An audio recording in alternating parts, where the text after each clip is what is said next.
Salut, c'est Bateau de Kanji-Link. Dans cette vidéo, je vais vous expliquer comment conjuguer la forme causative des verbes en japonais. Mais attendez une minute, qu'est-ce que causatif veut dire?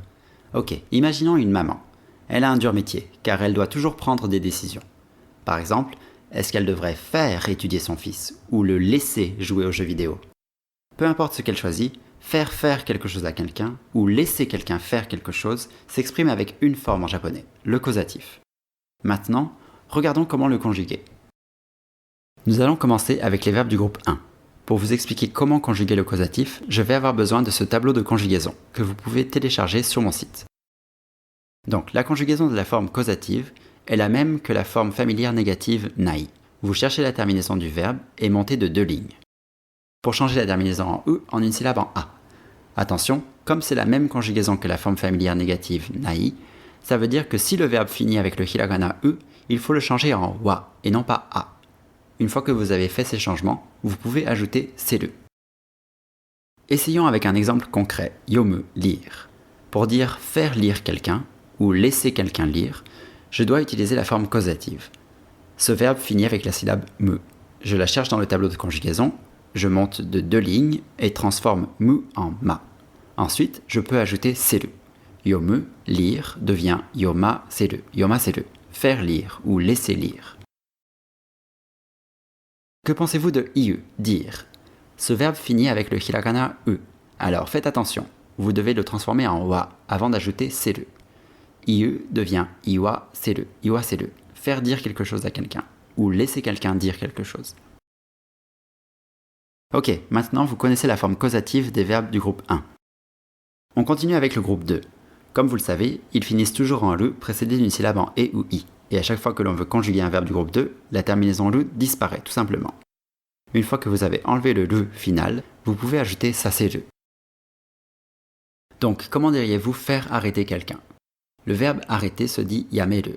Il suffit d'enlever le le final et de le remplacer par saseru. C'est tout, yameru devient yamesaseru. On a fini avec le groupe 2. Maintenant le groupe 3, les deux verbes irréguliers suru, faire, et kuru, venir. Comme ils sont irréguliers, vous n'avez pas d'autre choix que de mémoriser leur conjugaison. Suru devient saseru et kuru devient kosaseru. Pratiquons avec unten suru, conduire. Suru devient saseru, donc unten suru devient unten saseru, faire conduire quelqu'un ou laisser quelqu'un conduire. Ok, on a étudié tous les groupes. Résumons tout ça.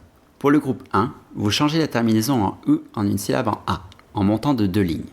Attention, si le verbe finit avec le hiragana e, vous devez le changer en wa et non pas a. Ensuite, vous pouvez ajouter seru.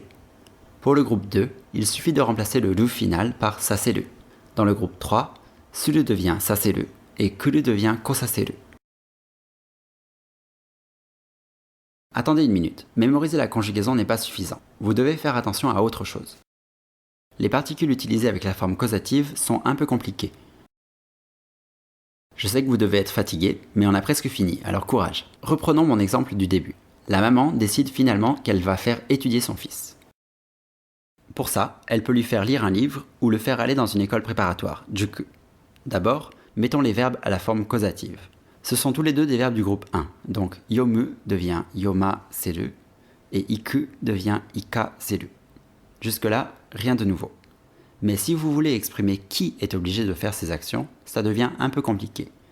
Dans ce cas-là, c'est l'enfant qui est forcé à lire un livre ou à aller dans une école préparatoire. Donc on va commencer par ajouter kodomo dans ces phrases. Dans la première phrase, yomu est un verbe transitif, c'est-à-dire qu'on l'utilise avec un complément d'objet, honro. Avec les verbes transitifs, la personne qui est forcée à faire une action est exprimée avec la particule ni. Par contre, dans la deuxième phrase, on ne peut pas dire juku o iku, aller l'école. On doit dire juku e iku, aller à l'école. Avec ce genre de verbe, la personne qui est forcée à faire l'action est exprimée avec la particule o. En fait, cette règle est un peu plus complexe. Alors, si vous voulez connaître tous les détails, allez sur mon site kanjilink.com.